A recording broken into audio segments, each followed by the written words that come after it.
If you're using your deck as a workbench to cut your profile, you want to make sure that the corner of your deck is way past this 13 inches. So the corner of your deck is right here, my deck, way past, so you don't damage some of the work that you have already done. And then earlier I put screws in it all the way around to hold these two pieces together so they're book matched. And then once I saw all the pieces off, then I'll begin the shaving of the edge and sanding to make sure that it's nice and smooth and not have a, I don't know if you've seen this saw, not have where the edge is kind of choppy. It'll be a nice pretty radius edge. So we're going to center around here and take our time with that. I don't show a lot of sawing. Some people want to know about how difficult it is to saw. I'm actually I have a variable speed jigsaw, and then I put it on number 2 here. There's a little bit more saw like that. I don't know what that's called.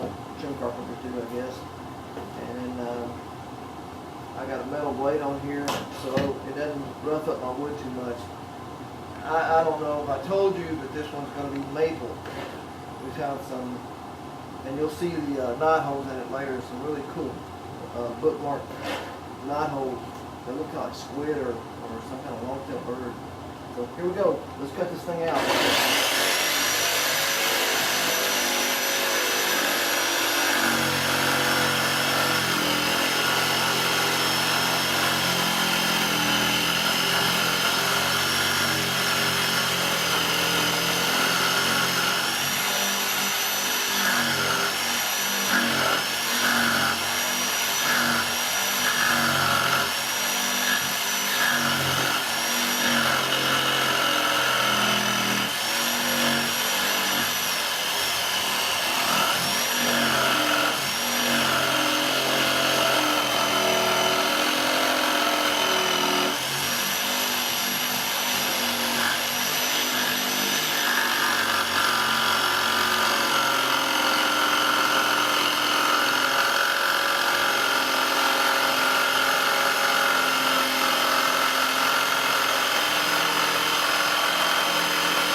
I'll throw these pieces away. They'll be good for holding the sides up later.